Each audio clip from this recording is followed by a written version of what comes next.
Well, let's move forward.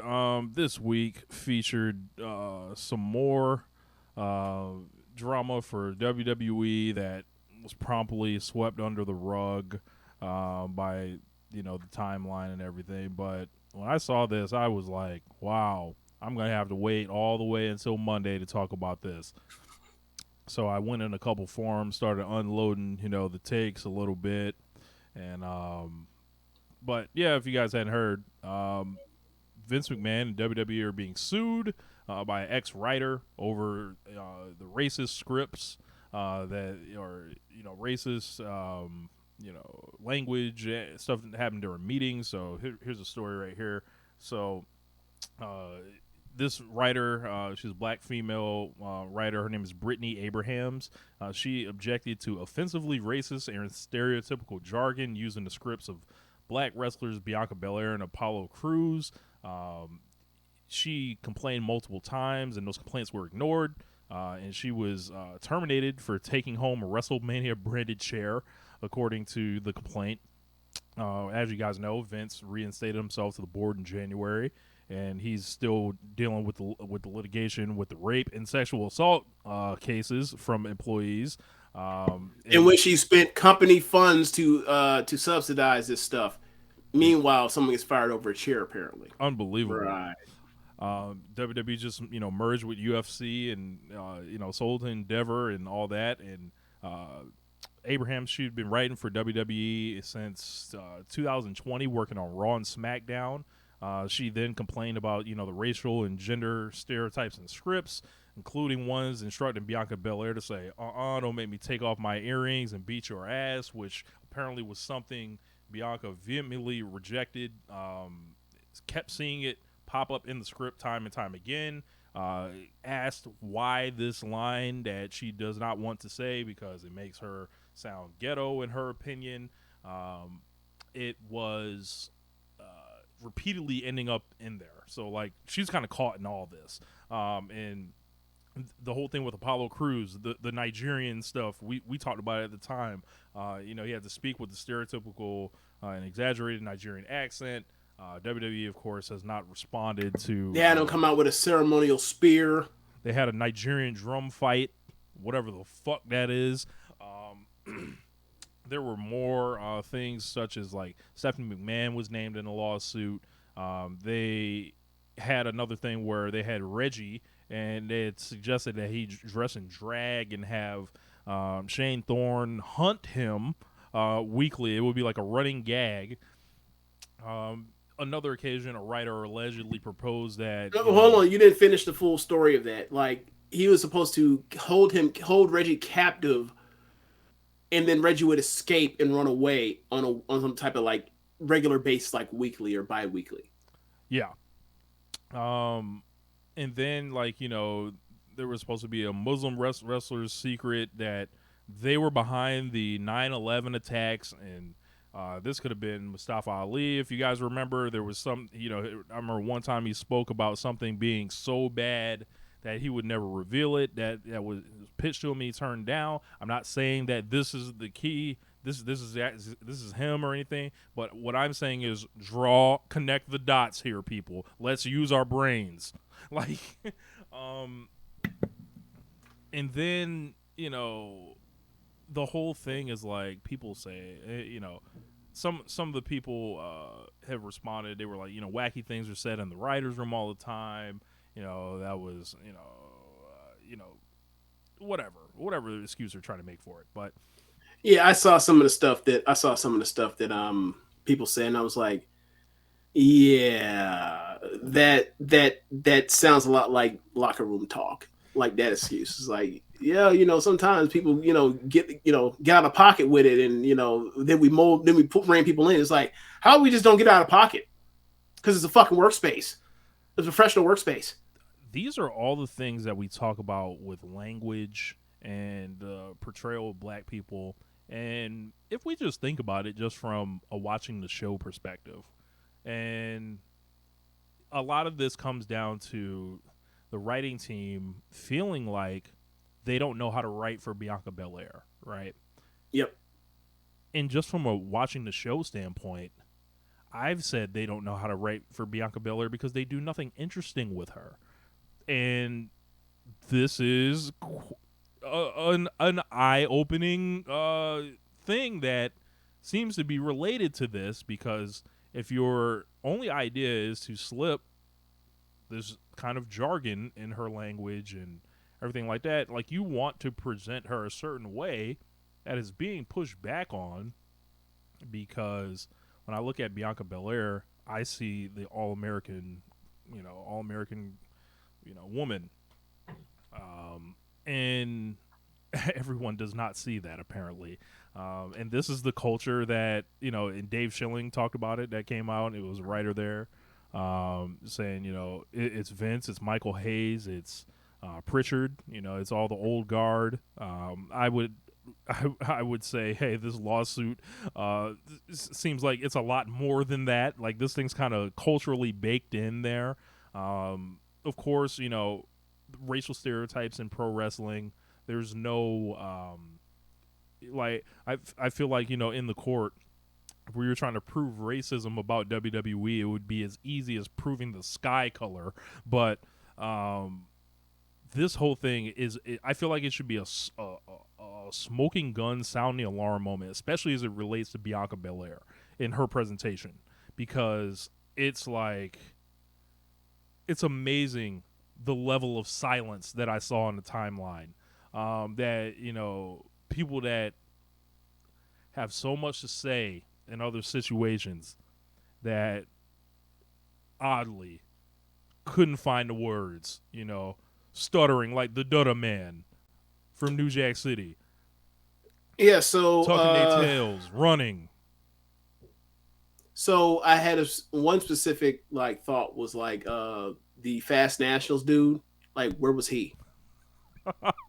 Because AEW so white, or what was it, all elite white people, or whatever he was calling it, is look, look, obviously there's something to that, but obviously we know why he's doing that. He's doing it in bad faith because he's not downing AEW as much as he's trying to hold up or WWE, and it's like, all right, man, well, let me know when Tony Khan's in a lawsuit. And I'm willing to believe that eventually there will be one, right? Because I don't think necessarily pro wrestling in general, regardless of the promoter, don't traffic in some of this stuff to an extent, or as far as you look at who gets pushed and who doesn't. That's the reality. Like, pro wrestling is no different than society, but WWE's in court and they're not right now. But I didn't see anybody really talk about that from the people that you normally hear this kind of stuff complaining about, representation of people in AEW. And I was like, I even saw people saying Bianca's a champion and blah blah blah. And I'm yeah, that right there. That's a great. I remember Damon Wayans. That's so easy to undo. I'm like, okay, so when they take it off of her. Using your logic, that would mean what? Yeah.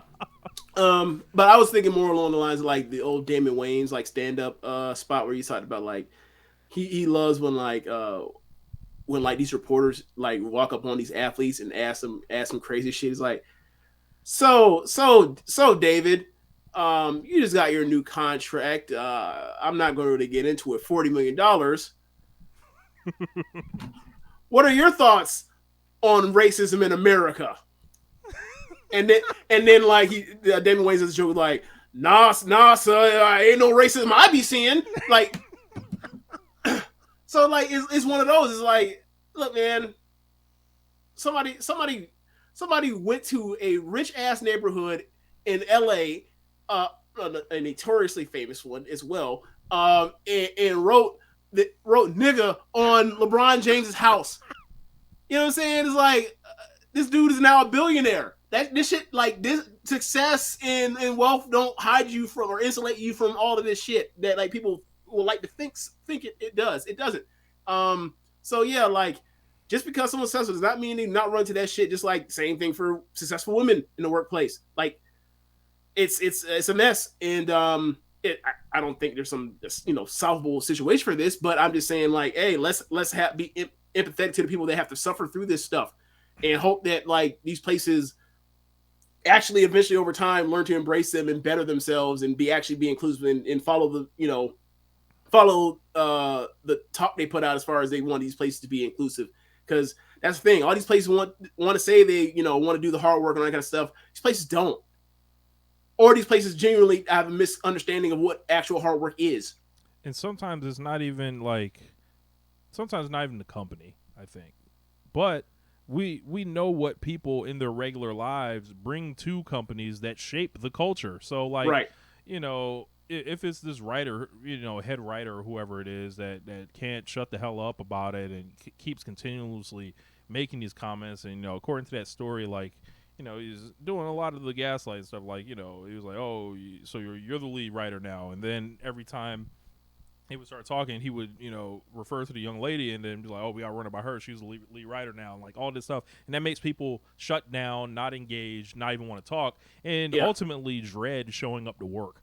And being in there, that environment with those people. And then, there are times people don't even recognize that stuff, and then you hear something, and then you can't unhear the rest of it. So who knows how long this has been going on? I mean, you can just look at what's been going on screen for years and years and years and years and years.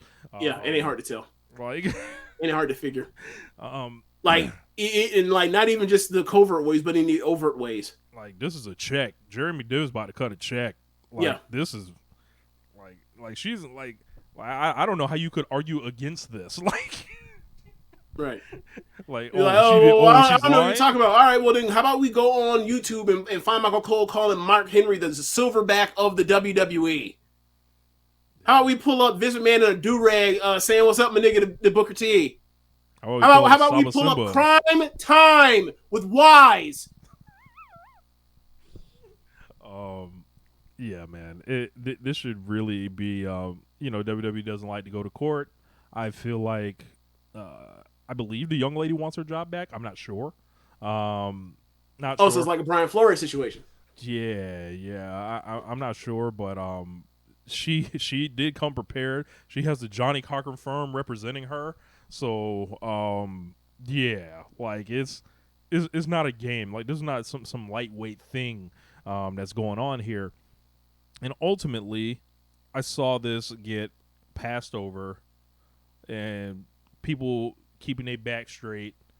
They either want access, they affiliated, and all that, and that's their prerogative, But notice the silence, and who perpetuates what, and who feels like they can't speak on this because it becomes real obvious. Right. Because look, like, I mean, you can go through our reel when AEW has some situation like this, like what happened with Ember, was it Ember? Ember Moon. I'm sorry, not Ember Moon. I'm sorry. Big Swole. Big Swole. Why am I calling her Big Ember? First of all, I'm not even calling her Athena. I'm calling her Ember Moon.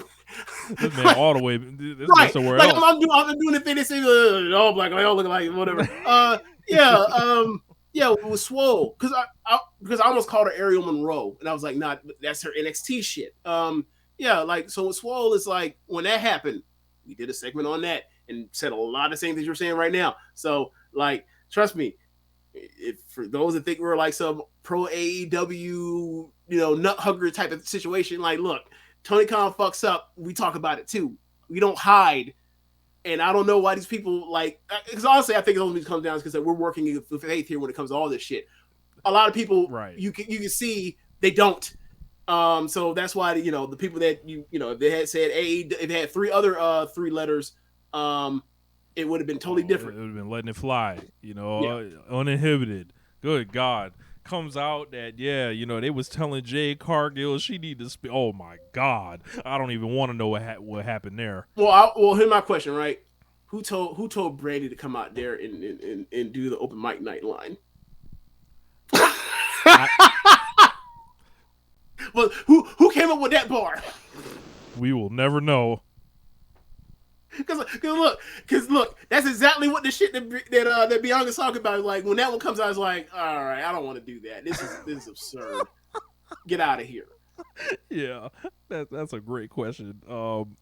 I hope that someone asks her about that one day. Be like, hey, did you was this you or was this other exterior forces that can't what made you go with that line? Yeah, You know, definitely.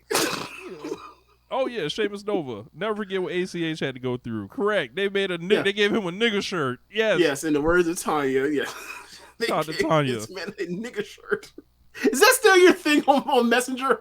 I believe so. That was years ago. Oh my God. I was like 20. Was that 2019 or 2020? Yeah, man. They gave him a nigga shirt. Shout out to Tanya. It's still one of the 5 funniest things ever happened on this fucking show. Oh man. Yeah. So moving along. WWE. Stop being racist, please. Yeah. Try. Yeah, try. That's all you gotta do.